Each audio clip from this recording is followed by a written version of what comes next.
Welcome to this complete Geneva, Switzerland travel guide. Nestled in the heart of Europe, Geneva is a jewel that sparkles with the promise of discovery. Known as a global city, it's the worldwide hub for diplomacy and banking, home to many international organizations. Its rich history, stunning architecture, and captivating culture create a cosmopolitan atmosphere that's hard to resist. So, whether you're a history buff, a nature lover, or a luxury connoisseur, Geneva has something for everyone. Pack your bags as we embark on this fascinating journey through Geneva. Our first stop, the Jet d'Eau, a landmark of Geneva. This iconic water fountain, a symbol of Geneva's innovative spirit, is not just any ordinary fountain. It has a rich history that dates back to the late 19th century. Originally, it served a functional purpose, releasing excess pressure from the city's water network. However, its awe-inspiring height quickly captured the imagination of the city's residents and visitors alike. The Jet d'Eau, towering at a spectacular height of 140 meters, is one of the tallest fountains in the world. It's a remarkable feat of engineering, with nearly 500 liters of water propelled into the air every second. The sight of water spraying against the backdrop of the Swiss sky is truly a spectacle to behold. The fountain's majestic presence in Lake Geneva is a daily reminder of the city's connection to water and its dedication to innovation. A sight to behold, the Jet d'Eau is a testament to Geneva's innovative spirit. Next on our list is the serene and beautiful Lake Geneva, a jewel nestled between the Swiss and French Alps. This body of water is more than just a lake. It's the largest lake in Western Europe, with a surface area of nearly 600 square kilometers, and it's a hub of activity no matter the season. In the summer, you'll find locals and tourists alike sailing, swimming, and sunbathing along its shores. As the leaves start to fall, the lake's bordering vineyards become a flurry of activity during their grape harvest. Winter, on the other hand, paints a snowy landscape that's perfect for a tranquil stroll. Did you know Lake Geneva is also home to over 50 species of fish? It's a fisherman's paradise. Or if you're more into history, it's worth noting that this lake has been an inspiration for countless artists and writers throughout the centuries. Lake Geneva, a tranquil escape in the heart of the city. Prepare to step back in time as we explore Geneva's Old Town. Imagine a place where the echoes of history blend seamlessly with the hum of modern life. This is Vieilleville, Geneva's Old Town. It's a labyrinth of narrow, winding streets that weave their way through centuries-old buildings. Each cobblestone underfoot has a story to tell of the countless souls who've trodden here over the ages. Now let's talk architecture. The buildings here are a testament to time, each one a unique snapshot of an era long past. From medieval to neoclassical, the architectural styles in Old Town are as diverse as they are beautiful. And nestled within these buildings, you'll find an array of charming shops where the old world meets the new in the most delightful way. If you listen carefully, you can almost hear the whispers of the past, gently nudging you to explore, to discover, to experience. Old Town, where history meets modernity in the most charming way. Welcome to the nerve center of global diplomacy, the United Nations office in Geneva. This isn't just any administrative building, it's the European headquarters of the United Nations, where world leaders gather to deliberate on issues of global importance. From human rights to global health, this monumental edifice has seen countless debates, negotiations, and resolutions shaping our world. Housed in the Grand Palais des Nations, the United Nations office in Geneva stands as a symbol of our collective human endeavor towards peace and progress. It's a place where every nation, big or small, has a voice, a place where the world's problems are put on the table, dissected, and solutions sought.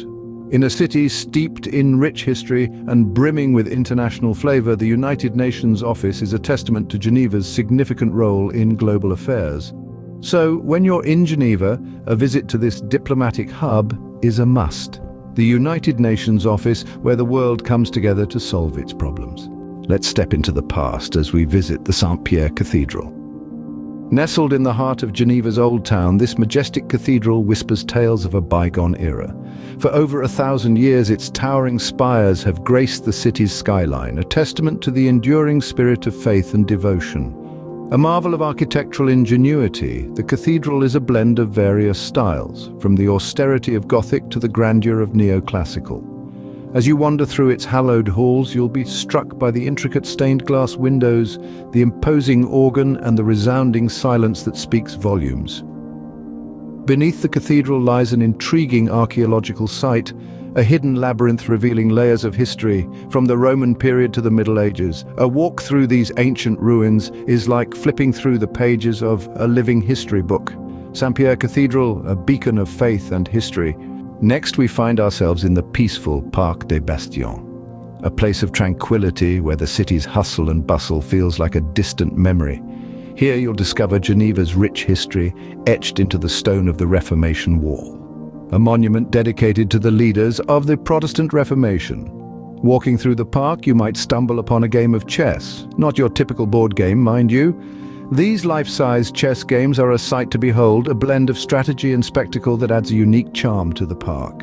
Sprinkled throughout the grounds, statues stand tall, each telling a story of its own. They're like silent guardians, watching over the park and its visitors. Moreover, the park isn't just a haven for leisurely strolls. It often serves as a venue for public events, bringing together locals and tourists alike in celebration. Parc des Bastions, a green oasis in the heart of the city. Prepare for a moving experience at the International Red Cross and Red Crescent Museum. Nestled in the heart of Geneva, this museum stands as a beacon of hope, epitomizing the spirit of compassion and humanitarian efforts that the Red Cross and Red Crescent are renowned for. The museum's mission is not just to educate, but to inspire. It showcases the vital role these organizations have played in providing aid during times of crisis, from natural disasters to armed conflicts. The exhibits go beyond mere artifacts. They tell stories of resilience and courage, of extraordinary acts performed by ordinary individuals. Visiting the museum, you'll explore 3 distinct areas, each focusing on a different aspect of humanitarian work: defending human dignity, restoring family links, and reducing natural risks. These sections beautifully illustrate the breadth and depth of the Red Cross and Red Crescent's work, their unwavering commitment to alleviating human suffering. The Red Cross Museum, a testament to humanity's capacity for compassion in times of crisis. Welcome to the Palais des Nations, a symbol of Geneva's long-standing diplomatic history. This grand structure, nestled in Ariana Park, holds a significant place in the annals of international diplomacy. The Palais des Nations began its journey as the home of the League of Nations in the early 20th century. Its architecture, a blend of classic and modern styles, reflects the spirit of unity and progress that the League aspired to. When the United Nations was born after World War II, the Palais des Nations found new life as a European hub for the UN. Today it stands as a beacon of peace and cooperation, hosting important gatherings of world leaders and diplomats. Walking through its halls, one can't help but feel the weight of the decisions made here. Decisions that have shaped our world. Palais des Nations, where history and diplomacy intertwine. Our journey concludes with a visit to the Patek Philippe Museum and the Jardin Anglais. In the heart of Geneva, the Patek Philippe Museum is a horological haven, a testament to the art and history of watchmaking. The museum houses an extraordinary collection of timepieces spanning from the 16th century to the present day. It's not just a collection of watches, but a celebration of human ingenuity and craftsmanship. You'll find timepieces that are not merely functional, but are works of art, each with its own story to tell. And then there's the Jardin Anglais. This delightful park nestled on the lakefront is a burst of color and life in the city's heart. The garden, with its vibrant blooms and lush greenery, is a testament to the city's commitment to nature and beauty. Among its many attractions is the L'Horloge Fleurie, or flower clock, a symbol of the city's watchmaking heritage. It's like the garden is telling you, even time can bloom. The Patek Philippe Museum and Jardin Anglais, each in their own way, encapsulate the spirit of Geneva, a blend of rich history, exquisite craftsmanship, and a deep appreciation for nature's beauty. With the ticking of exquisite timepieces and the tranquility of beautiful gardens, we end our tour of Geneva. But remember, this city has much more to offer. And that, dear travelers, was a quick tour of Geneva, Switzerland. We've marveled at the Jet d'eau, admired the serene beauty of Lake Geneva, wandered the charming Valleyville, and stood before the United Nations office. We've delved into history at Saint-Pierre Cathedral, relaxed at Parc des Bastions, and learned at the Red Cross Museum. We've explored the Palais des Nations, admired exquisite timepieces at the Patek Philippe Museum, and strolled through the Jardin Anglais. Geneva, a splendid blend of history, nature, and international significance. Thank you for joining us on this journey. Until next time, safe travels.